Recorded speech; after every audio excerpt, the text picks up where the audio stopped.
Good morning, everyone, and welcome to Before the Bell with Roman and Zain, the podcast that's got your back with all the market tea before the opening bell even rings. I'm Roman, here with the one and only Zain, and today we're going to be spilling everything about Wild Tuesday and getting you prepped for Wednesday. That's about to be a whole vibe. And I just want to thank Zain for making today's episode as I had some troubles with school and other things going on. Thank you, Roman. Thank you, Roman. Yeah, for real though. After a long weekend, the market came back with a punch, and it was not a friendly one. The whole thing just tumbled or slid. We're gonna break down what's actually going on because this isn't just a regular sell-off. The signals we're seeing today are telling a much deeper story about how people are feeling about the market, long-term trends, and this whole reevaluation of stock prices that's been bubbling up for like 2 years. This is about separating the real talk from the noise, and today there was a ton of real talk. Thank you, Zane. And now moving on to the bigger picture, as the session opened with a major sense of uh-oh, which quickly snowballed into a widespread sell-off. Early on in the trading window, things were looking very grim as the S&P 500 fell almost 1.23%, and the tech-heavy Nasdaq fell about 1.7%, which was on track to be its worst day throughout this whole month. The Dow Jones Industrial Average also slipped as well, shredding up over 570 points in the first few hours. But hey, while the initial drop was steep, the final numbers weren't as bad. But the whole bearish mood definitely won the day today, as the Nasdaq finished down 1.2%, the S&P 500 closed the day down 0.6%, and the Dow finished with a more chill 0.2%. Very interesting numbers, and yeah, it's crazy to me how yesterday was almost one of the worst days for the Nasdaq for this month. That's interesting. That midday moderation you mentioned is super important, Roman. The market had a moment of pure panic, tried to bounce back, but just couldn't quite do it. The negative energy held on tight. This tells us the pressure is serious, not just a quick freak out over one piece of news. It means the forces behind the sell-off are deep. To get it, you have to look past the closing numbers and see what was really pulling the strings. As we saw, the tech sector was the main culprit. The heaviest weight on the market was without the doubt the tech sector, especially the Magnificent Seven and all the AI stocks. Companies like Nvidia, Amazon, and Alphabet were dragging down the Nasdaq and S&P 500 big time. Nvidia in particular was the main character in the sell-off, with its shares falling 3% on the day. It's not just a random loss. It's a mix of specific company news and the growing skepticism in the market. It's a fundamental reality check on valuations, all because of some serious tea that just dropped. The recent numbers suggest that these shares are going through a correction process and that there's a valuation recalculation happening, especially in growth spaces driven by AI that have outrun fundamentals. Yeah, Zane, and the tea is getting stronger. First, there is now direct competition, as rumors have hit the internet that the Chinese e-commerce giant Alibaba is cooking up a new AI chip to fill the gaps from the US tariffs and restrictions on Nvidia's most powerful products. While the new chip isn't expected to directly compete with Nvidia's top-tier Blackwell lineup yet, it is a major flex for China. And it also signals that Beijing is committed to homegrown stacks and does not want to rely directly and solely on American tech. This new competitive risk is creating some serious question marks around a key market for Nvidia, and it's bringing down the mood for many investors. The new chip is designed for inference workloads, which is a part of AI where models generate real time answers and recommendations for millions of users. While Alibaba isn't likely to sell a chip to other customers, it plans to use its power for its own cloud business, which is a very smart move as it reduces company dependence on US suppliers and boosts its recurring revenue. On top of that, Roman, we had some major red flags from within the industry itself. OpenAI CEO Sam Altman, a big deal in the AI world, came out and said he thinks there's an AI bubble and that investors are maybe overexcited. That was a huge moment. Then a new study from MIT's Project Nanda found that 95% of companies they looked at haven't even really seen any return from AI yet. These aren't just stories, they are a reality check from industry leaders and smart people. These reports are making investors rethink things and realize that the money making part of AI is a long term game, not a quick win. Analysts have been saying that the prices for AI stocks have outrun fundamentals, and this week's events are putting that theory to the test. I agree, Zane. And the tech sell-off wasn't just about the big names, as today we saw some wild swings with many other companies as well. For example, Marvell Technology absolutely plummeted today as their shares plunged almost 14% after their second quarter data center revenue was a major miss compared to what analysts were expecting. And get this straight, the stock was already down 30% this year before today's drop. And it's a harsh reminder that even with all this AI hype, if the numbers don't add up, the stock simply is going to get hit hard and plummet. And that one really hurt me. Oh my God. Marvel is a big part of my portfolio. And when I seen that, ooh, had the itch, get an itch in my stomach, all that. Mhm. You're so right though, Roman. On the flip side, something interesting happened with SoFi. You might have seen some talk about it, but their stock didn't slide. It actually jumped. Shares for SoFi were up over 6% in pre-market trading after they dropped their Q2 2025 investor presentation. The company is doing great with its seventh straight quarter of profitability, and they even raised their full year guidance. Their new strategy is working, and they're bringing in record revenue and profits. So, a solid green day for them against the red backdrop of the market. It just goes to show you how you got to check the receipts. Yeah, Zane. And the pressure on stocks wasn't just coming from the tech world, as it was also coming from the bond market, which is low-key stressing everyone out. Yields on the US Treasuries went up today, with the 10-year Treasury yield climbing to 4.27% from 4.23% on Friday. When bonds start paying more in interest, they look way more attractive to investors, which makes those high-flying growth stocks look less appealing, as it's a total risk-off move. This is deeper than just a simple interest rate thing. The rise in bond yields is a profound statement of how investors are feeling. It's a signal that people are moving away from US Treasuries, which are usually seen as a safe place to put your money. This shift away from government debt is a direct reflection of debt concerns, trade tensions, and geopolitical risks that have resurfaced in the market. The market is basically admitting its faith in fiat is wobbling and that the traditional government backed assets are looking shaky. The dollar's weakness, which has been made worse by political drama with the Federal Reserve, is only fueling this and making investors look for other options. Yeah, and in this total chaos, one thing was crystal clear that people are running to safe haven assets as spot gold prices hit a new record high at $3,578.40 an ounce, and silver jumped about 1.8% to cross the $40 level for the first time since 2011. And the fact that gold, silver, and even Bitcoin are all going up while stocks and bonds are selling off is a huge sign that the market is undergoing some serious distress. And this isn't just a standard risk off move where people will just go to cash. This is a full on flight from traditional assets, both stocks and government debt, and into non sovereign hard assets. When people talk about wobbling faith in fiat and all the geopolitical tension, it just proves this point.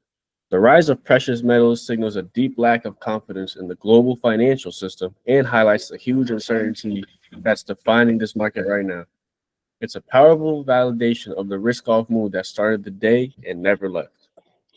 Yeah, Zane. And now to move on, we have an IPO update. As in the middle of all this uncertainty, we do have some major news on the IPO front as the buy now, pay later giant Klarna is finally launching its initial public offering on the New York Stock Exchange. And they'll be trading under the new ticker called KLAR. And we're looking to raise as much as 1.27 billion with a price range of around 35 to $37 per share. But if you are using a buffer, I do recommend a 20 to 25% buffer around there. Totally agree with that. Totally agree. And this is a really big deal, and not just for Klarna. Their IPO plan earlier this year totally got derailed because of market volatility, which was partly caused by US tariffs. The fact that they're back on track shows a renewed confidence in the market, or at least in their ability to get this deal done. It's a huge litmus test for the entire buy now, pay later sector, which has been under pressure from rising defaults and higher interest rates. If this debut is a success, it could restore confidence in other fintech companies that have been struggling to prove that they can be profitable. On the other hand, if it flops, which I don't believe it will, it could cool down investor excitement for other fintech IPOs later this year. I agree, Zane. The IPO watch right now is very critical as many companies are IPOing at this moment. For next week, I also have StubHub. We haven't seen that one on Robinhood yet, but it is coming soon. StubHub is very good. Yeah, and as we look ahead to Wednesday, the economic calendar has a few key events that will be totally critical for May investors to watch. As the most important one of those is going to be today, and it's going to be the job opening and labor turnover survey report at 10 a.m. As the Federal Reserve loves this one because it gives them a straightforward look on how tight the labor market is and if the wages are getting out of control. You know it, Roman. The JOLTS report is a major clue for figuring out the health of the labor market and, by extension, the whole economy. The market is looking for evidence of a gradually cooling labor market.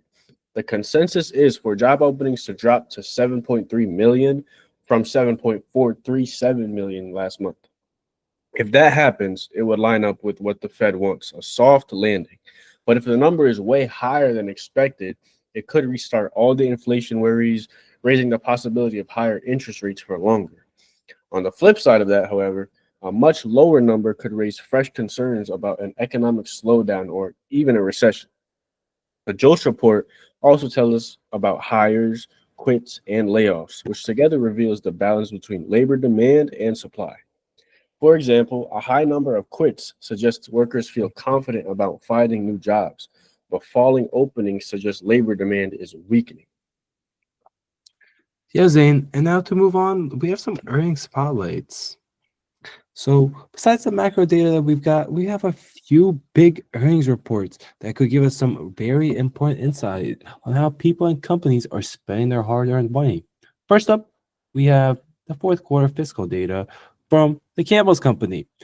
Many analysts are expecting a modest revenue of 1.8% year over year to about 2.33 billion. But here's the catch. The company is expected to report an earnings per share of just 57 cents, which is a sharp 9.5% drop from the same time last year. And the difference between revenue growth and falling earnings is a huge signal. And this isn't just a boring food stock story, it's a major clue about how consumer behavior and how inflation is hitting everyone. The Mhm. analysis shows that there's a big split within Campbell's business. Their meals and beverages division, which includes brands like Rouse and Prego, is doing pretty well. This hints that with costs still high, people are shifting to more affordable meal solutions like soups and canned goods instead of eating out. But their snack segment is struggling because of competition. This is their, goldfish, their Pepperidge Farm bread, stuff like that. This shows that consumers are cutting back on less important stuff like snacks while still buying value oriented meals to deal with shrinking wallets. Yeah, and that also has a lot to say about as economy as a whole, Zane. Do you agree with that? Yeah, of course, definitely. I feel like um, their earnings, especially the whole stock as a whole, Campbell's has just been at a steady downfall. And I believe that's one of the reasons people aren't buying as much of their stuff. Yeah, I agree, Zane. And the second major report of the day comes after the bell, and it is from Salesforce. This company is a key indicator for the entire cloud and enterprise software world, as many analysts are expecting an earnings per share of about $2.77 on a year-to-date revenue of 10.138 billion for the company's second quarter fiscal of 2026.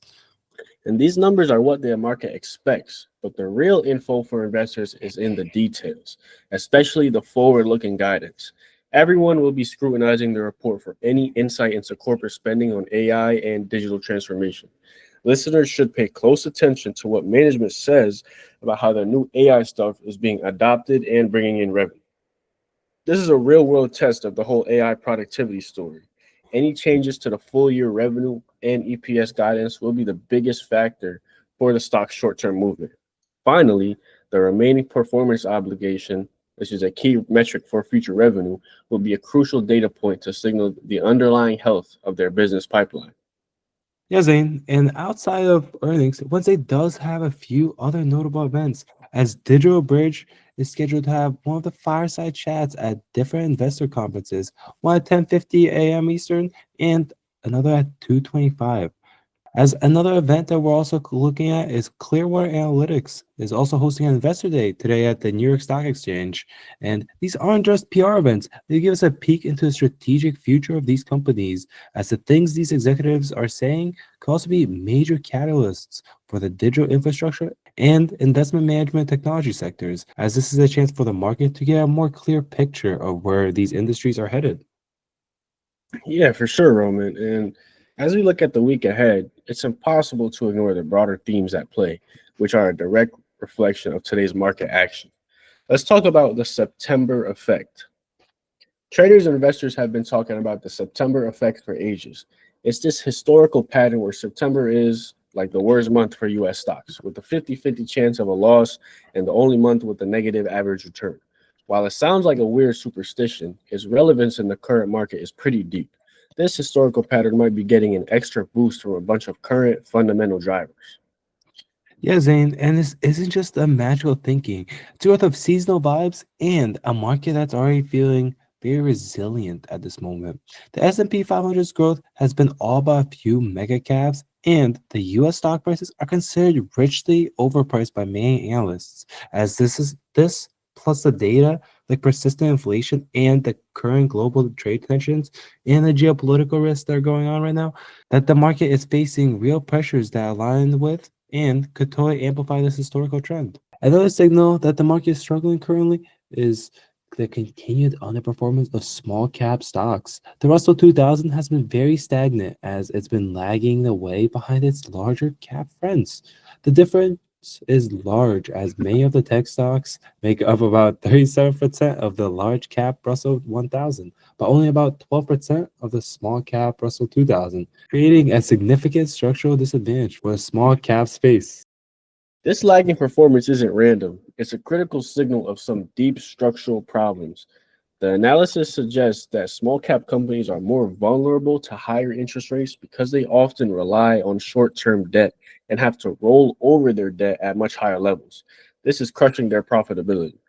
Plus, a long term trend has emerged where a lot of young, cool companies are staying private for longer and only going public at huge valuations, if at all.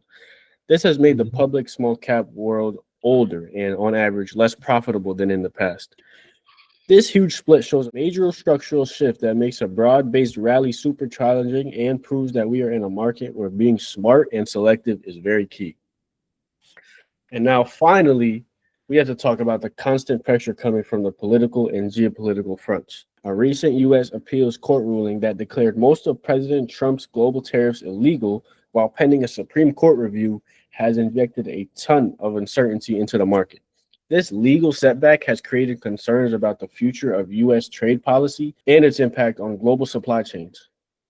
Yeah, I agree, Zane. And it's a classic case of policy drama, as the analysis shows that this tariff shock is basically a tax increase on the US business and household, and that this will directly squeeze household purchasing power and has already depressed the business sentiment. This directly links a legal and political event to real economic consequences. And also, when you combine this with ongoing geopolitical issues like the conflict going on in Ukraine, in trade disputes with major economies, it creates an environment of global growth concerns that will continue weighing on the market sentiment. These aren't just passing fads. These are persistent forces that require a strong and careful long-term perspective. For sure, Roman. And as we wrap up, it's super clear that the market is in a state of heightened uncertainty, which and nobody likes. Stock market doesn't like, investors don't like, nobody likes. The AI stock reality check, rising bond yields, and flight to gold and crypto all signal a market of grappling with fundamental questions of valuation, economic stability, and geopolitical risk. The key for investors is to not freak out over the daily swings, but to be able to understand the underlying forces that are at play. For Wednesday, the focus will be on the JOLTS report and what bellwether companies like Campbell and Salesforce have to say. These events have the potential to either provide or totally challenge the prevailing story of a cooling economy and a tech sector that really needs a reality check. And on that note, guys, thank you for tuning in to Before the Bell. We hope this gives you the perspective you need to slay the trading day ahead. And as always, nothing here is financial advice. We are students of the game that are just sharing our insights and analysis for informational and educational purposes. I'm Zane. And I'm Roman, and we'll talk to you tomorrow morning.